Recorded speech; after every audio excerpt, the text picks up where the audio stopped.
Imagine waking up tomorrow and discovering that one of the most familiar phrases in human history had been misunderstood for thousands of years.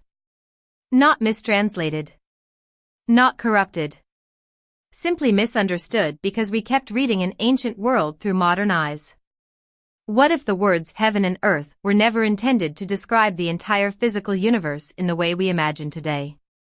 What if they meant something far more profound, something that had less to do with planets and galaxies and more to do with humanity's place within an ordered world? It's a question that has fascinated historians, linguists, archaeologists, philosophers, and theologians alike. And the deeper researchers dig into the ancient cultures surrounding the biblical world, the more complicated the picture becomes. For centuries, countless readers assumed the opening words of Genesis described the creation of everything that exists, every star, every atom, every corner of the cosmos. Yet many biblical scholars argue that ancient audiences may never have understood those words in the same way. Instead, they suggest the phrase heaven and earth functioned as a literary expression, one that described the totality of an ordered world rather than a scientific account of the universe's material origins. If that's true, it doesn't necessarily undermine faith. Nor does it prove religion wrong.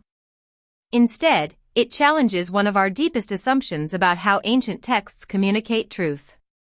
And if that assumption changes, everything else might change with it. Before drawing conclusions, it's important to understand one crucial fact. The people who first heard the opening chapters of Genesis lived in a world radically different from ours. They had no telescopes revealing billions of galaxies.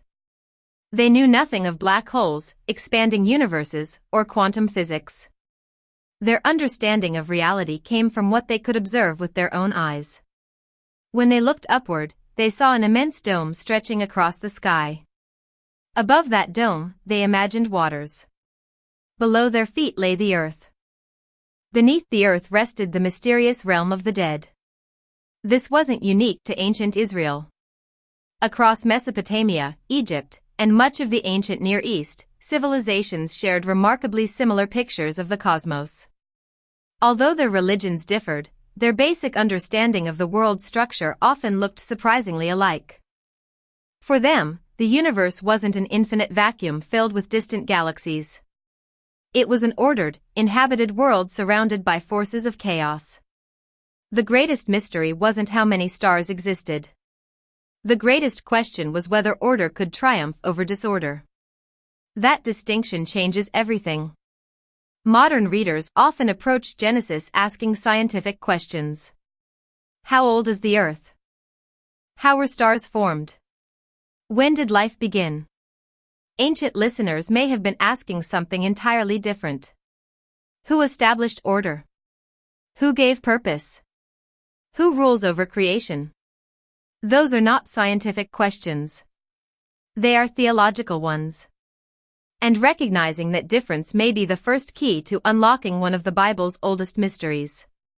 Language itself offers another fascinating clue. Throughout history, every culture has used expressions that make perfect sense to insiders but confuse outsiders centuries later. Today we say the sun rose. No one actually believes the sun revolves around Earth. Yet we continue using the phrase because it describes human experience rather than scientific mechanics. Similarly, someone might say they searched high and low. No listener imagines a literal vertical search. The expression simply means everywhere. Ancient Hebrew was filled with similar literary devices. Many scholars argue that heaven and earth may have functioned as what's known as a merism, a figure of speech that uses two opposite extremes to describe a complete whole. English still uses this technique constantly. Young and old. Day and night. Beginning and end. Rich and poor. These expressions don't exclude everything in between. They intentionally include everything. Could heaven and earth have served a similar purpose? If so, the phrase wasn't necessarily describing two separate physical locations. It could have been communicating totality itself, the complete ordered realm under God's authority. This possibility has transformed how many modern scholars read the opening chapter of Genesis.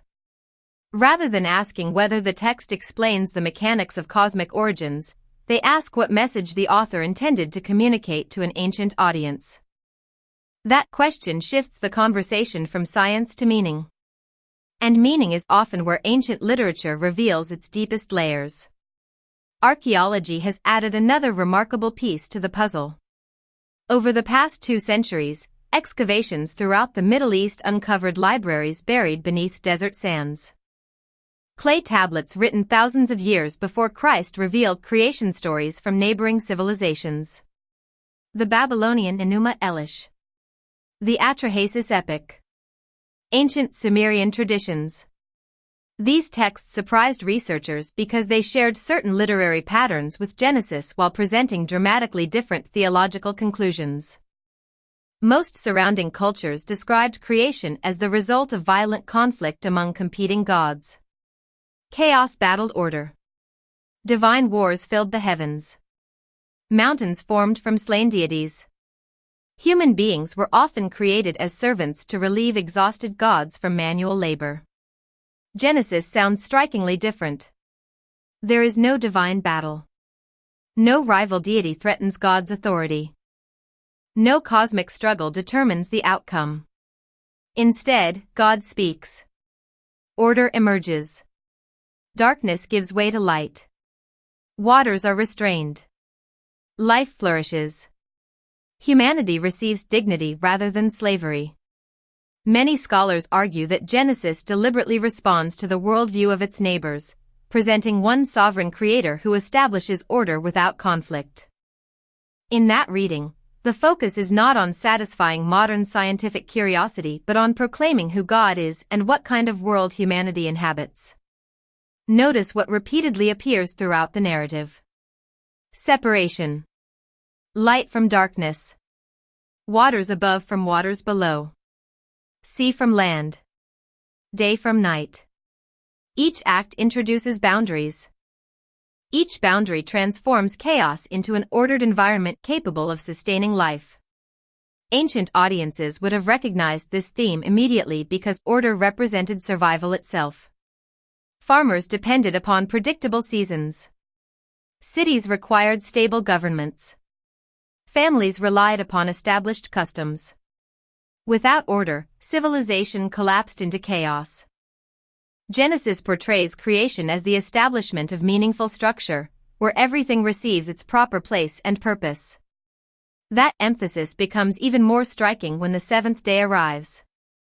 Unlike the previous 6 days, the narrative slows dramatically. God rests. At first glance, that seems puzzling.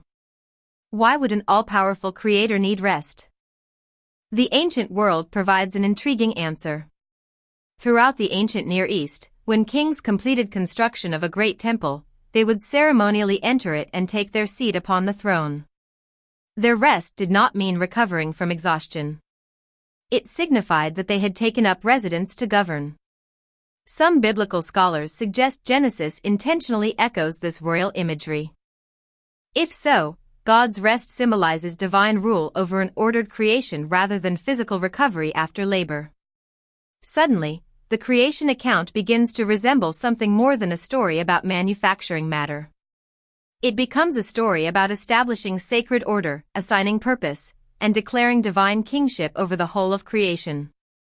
This perspective has inspired both fascination and controversy.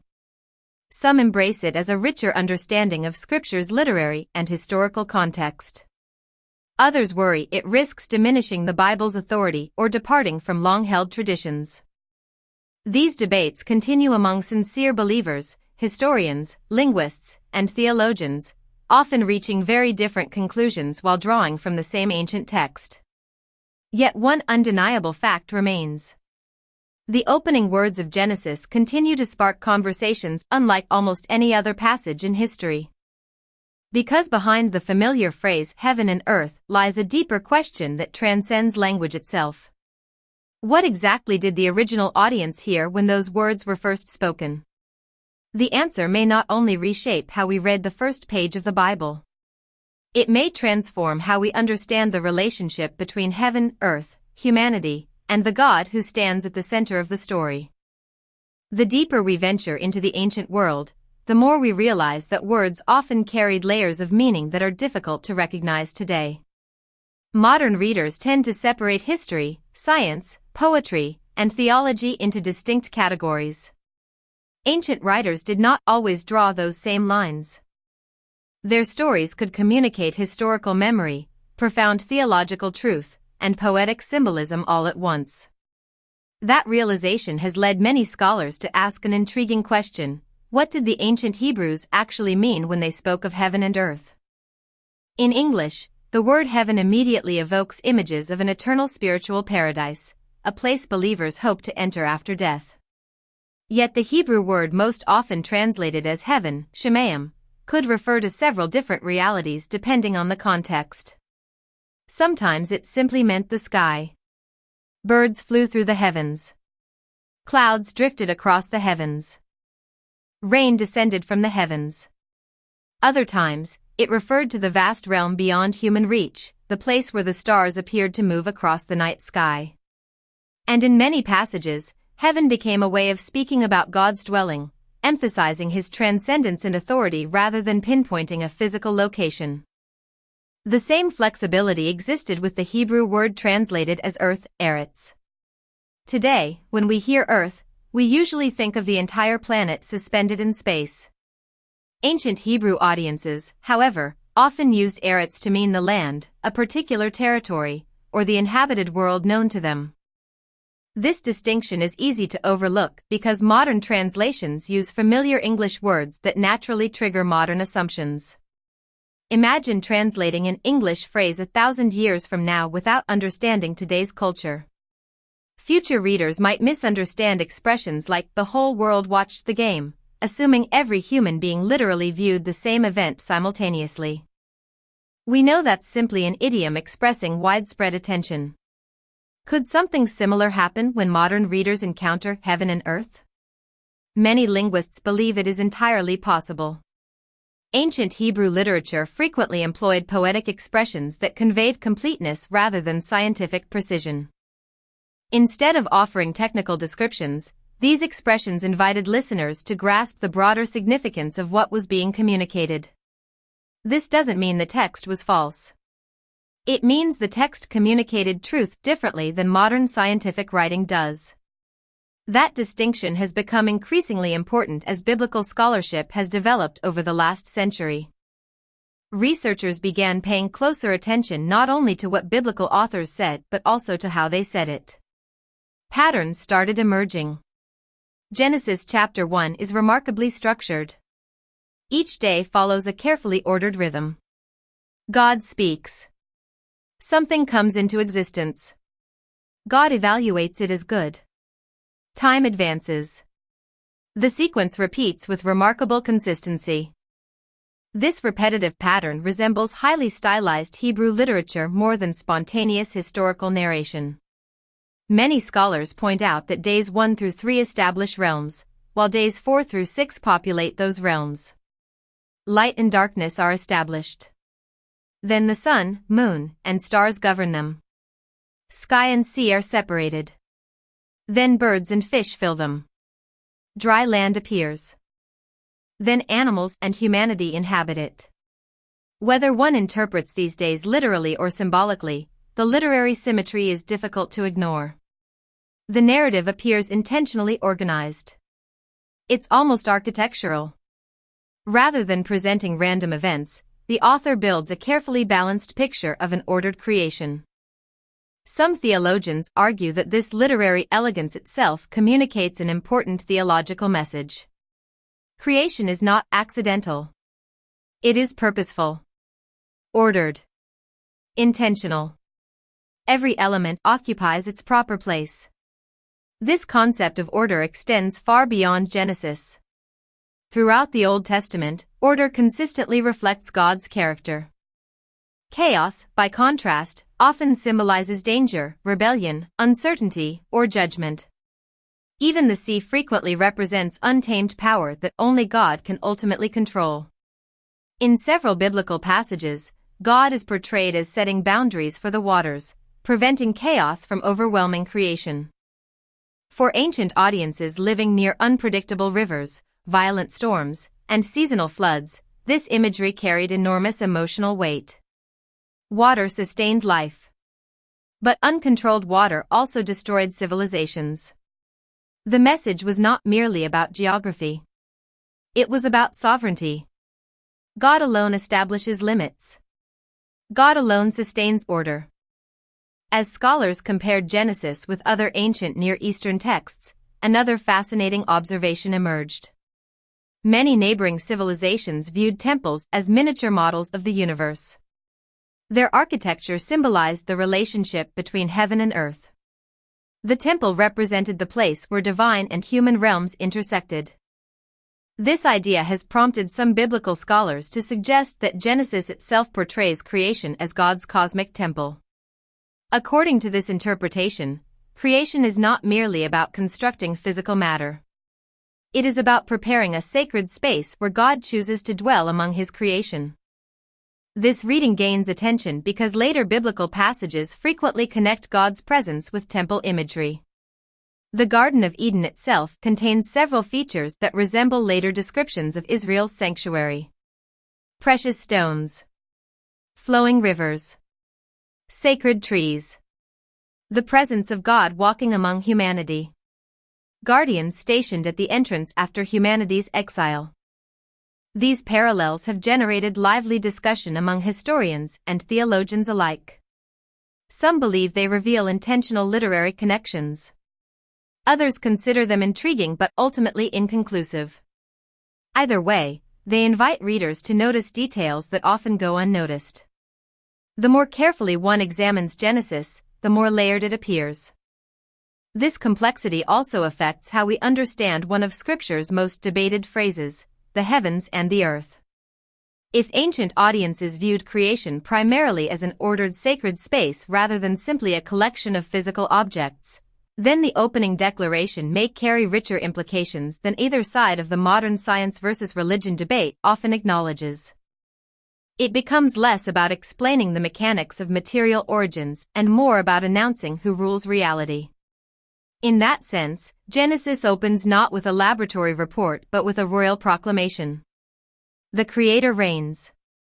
Everything belongs to Him. Order exists because He established it. Purpose exists because He assigned it.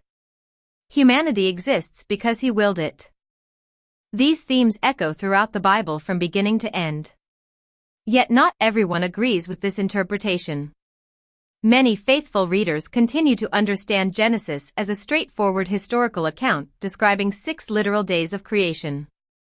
They argue that the text presents real events and that its literary beauty does not diminish its historical claims.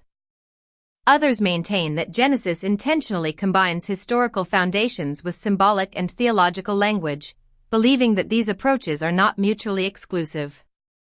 Still others view the narrative primarily as inspired theological literature that communicates profound truths about God, humanity, and creation without intending to answer modern scientific questions. These perspectives have coexisted for generations within Judaism and Christianity. The diversity itself reminds us that ancient texts often resist simple, one-dimensional interpretations. Perhaps the greatest surprise is that these debates are not new. Jewish interpreters centuries before the rise of modern science sometimes read portions of Genesis figuratively. Early Christian thinkers likewise explored symbolic meanings alongside literal ones. They recognized that Scripture frequently communicates on multiple levels simultaneously. A passage could describe real events while also pointing toward deeper spiritual realities. Understanding this historical diversity helps explain why conversations about Genesis remain vibrant today.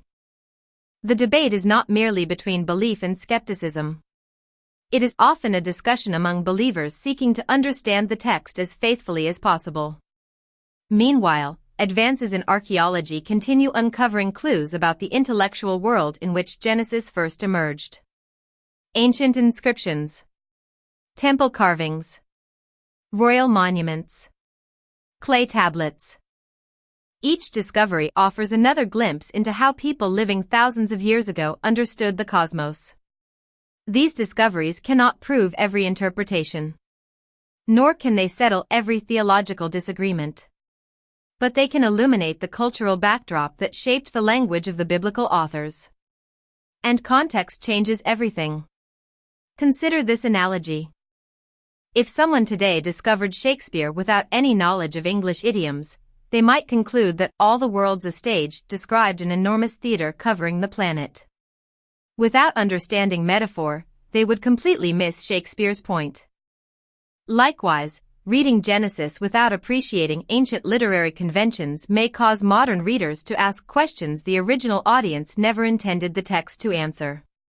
This does not make those modern questions unimportant. It simply reminds us that every document should first be understood within its own historical world before being applied to ours.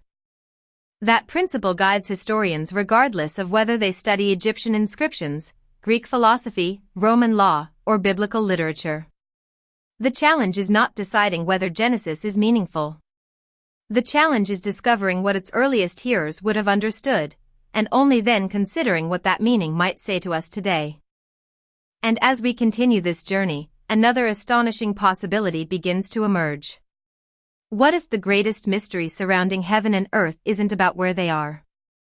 What if it has always been about the relationship between God and humanity, and the extraordinary story that unfolds when those two realities meet? For centuries, discussions about Genesis have often been framed as a battle between faith and science. On one side stand those who insist the opening chapters must be read as a literal account of material creation. On the other are voices who see them as symbolic, poetic, or theological. Popular culture frequently portrays these positions as irreconcilable, forcing people to choose one or the other. But what if that debate itself misses the bigger picture? What if Genesis was never written to compete with modern cosmology in the first place? Imagine asking an ancient shepherd how many galaxies existed beyond the Milky Way. The question would have been incomprehensible, not because the shepherd lacked intelligence, but because the concept simply did not exist within that world. Likewise, asking the author of Genesis to explain quantum mechanics or the expansion of the universe would be like asking Isaac Newton to describe the internet. Every text emerges from a particular time, language, and cultural setting. That observation has led many biblical scholars to suggest that Genesis should first be understood according to the questions its original audience was asking, rather than the questions we ask today. Those ancient questions were profound. Who created the world? Why does order exist instead of chaos? Why are human beings different from the rest of creation? What kind of God governs reality? These are questions of identity, purpose, morality, and meaning. They are questions that remain relevant even in an age of particle accelerators and space telescopes. Science has transformed humanity's understanding of the physical universe. We now know that Earth circles the Sun, not the other way around. We have observed galaxies billions of light years away. We have mapped the human genome, landed robotic explorers on distant planets, and captured images of black holes. Every year, our understanding of the cosmos expands. Yet science, remarkable as it is, answers a particular kind of question. It investigates mechanisms. It measures processes. It explains patterns. It asks how. Theological reflection, by contrast, often asks why. Why does anything exist at all? Why do human beings possess an extraordinary awareness of beauty, justice, morality, and purpose? Why does consciousness emerge from matter? Why do people across cultures search for meaning beyond survival? These are philosophical questions as much as scientific ones, and they have occupied humanity for thousands of years. Some believers see no conflict between these different ways of seeking truth. They view scientific discovery as revealing the mechanisms through which God governs creation. Others maintain that Genesis provides literal historical details alongside theological meaning. Still others believe the power of Genesis lies precisely in its symbolism, arguing that timeless truths do not depend upon modern scientific categories. Each perspective seeks to honor the significance of the text, even while arriving at different conclusions. This diversity reminds us of something often overlooked: interpretation has always been part of reading Scripture. Long before telescopes, microscopes, or evolutionary biology existed, Jewish and Christian thinkers debated difficult passages, compared interpretations, and explored multiple layers of meaning. Literal readings coexisted with symbolic, moral, and spiritual readings. The history of interpretation is far richer and more diverse than many people realize. One of the most fascinating developments in recent decades has been the growing appreciation for the Bible's literary artistry. Genesis is not merely a collection of ancient stories. It is an extraordinarily sophisticated work of literature. Themes introduced in the opening chapters echo throughout the rest of Scripture. Light overcoming darkness.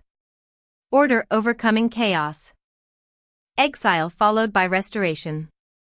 God dwelling with humanity. The Garden of Eden itself becomes a pattern repeated throughout the biblical narrative.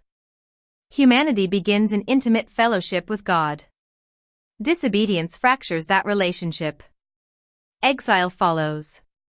History becomes the long journey toward restoration. The prophets speak of renewed creation. The Psalms celebrate God's ongoing care for the world. The New Testament describes new creation through Christ. The Bible closes not in a garden but in a city where heaven and earth are described as coming together in renewed harmony. Notice that imagery carefully. The story does not end with humanity escaping earth forever. Instead, the final vision portrays God's presence dwelling among humanity in a renewed creation. Regardless of how one interprets these passages, literally, symbolically, or a combination of both, they emphasize restoration rather than abandonment. This recurring theme has prompted many theologians to suggest that heaven and earth throughout Scripture often represent more than locations. They represent relationship. The relationship between Creator and creation. Between divine holiness and human existence. Between God's reign and the world He sustains. From this perspective, the Bible tells the story of separation followed by reunion. That possibility casts familiar passages in an entirely new light. Perhaps heaven is not simply a destination. Perhaps it is also the reality of God's presence. Perhaps earth is not merely a planet. Perhaps it is the arena where humanity encounters the Creator's purposes. Such interpretations remain matters of theological reflection rather than settled fact, but they demonstrate the remarkable depth of the biblical narrative. They also explain why these ancient writings continue inspiring conversation after thousands of years. Great literature survives because every generation discovers new dimensions within it. The Bible has been read by kings and shepherds, philosophers and scientists, artists and skeptics, believers and doubters. Each approaches the text with different assumptions, different experiences, and different questions. No single documentary can settle debates that have endured for millennia. Nor should it attempt to. Instead, the greatest value of these discussions may lie in encouraging careful reading, intellectual humility, and genuine curiosity. History teaches us that certainty without understanding often produces unnecessary conflict. Curiosity, by contrast, invites discovery. As archaeology uncovers forgotten civilizations, as linguists reconstruct ancient languages, and as historians better understand the cultures surrounding Israel, our appreciation of Genesis continues to deepen. New discoveries rarely eliminate every mystery. More often, they reveal that the ancient world was more complex, more sophisticated, and more intellectually rich than we once imagined. Perhaps that is the greatest surprise of all. The question was never simply whether heaven and earth are literal. The deeper question is what those words were intended to communicate. Were they describing geography? Were they expressing the totality of creation? Were they announcing God's kingship? Were they inviting humanity into a sacred relationship with its Creator? Or were they accomplishing several of these purposes simultaneously? Scholars continue to explore these possibilities, and thoughtful readers continue to wrestle with them. What remains undeniable is the enduring influence of those opening words. They have shaped civilizations. inspired masterpieces of art, music, and literature, influenced legal systems, motivated acts of compassion, sparked scientific curiosity, and fueled debates that continue across universities, seminaries, synagogues, churches, and homes around the world. Whether one approaches Genesis as sacred scripture, historical literature, or an extraordinary cultural document, its opening verses possess a remarkable power to provoke reflection. They ask every reader the same timeless questions. Where did order come from? Why are we here? What does it mean to be human? Is existence ultimately accidental or purposeful? And if there is purpose, what does that purpose require of us? Perhaps the most shocking truth is not that heaven and earth were never meant literally. That conclusion goes beyond what the evidence can establish. Rather, the truly surprising possibility is that the ancient authors may have been communicating on multiple levels at once, using language that conveyed theological, literary, and symbolic meaning while speaking meaningfully to the people of their own time. If so, the real challenge is not choosing between faith and reason. It is learning to read ancient texts with ancient eyes before interpreting them through modern ones. Because when we slow down, examine the historical context, and listen carefully to the voices of the past, familiar words begin to reveal extraordinary depth. Heaven and earth may be among the oldest phrases humanity still speaks. Yet after thousands of years, they continue to invite fresh questions, deeper study, and profound wonder. And perhaps that is exactly why the opening sentence of Genesis has never lost its power. Not because it answers every question, but because it inspires us to keep asking them.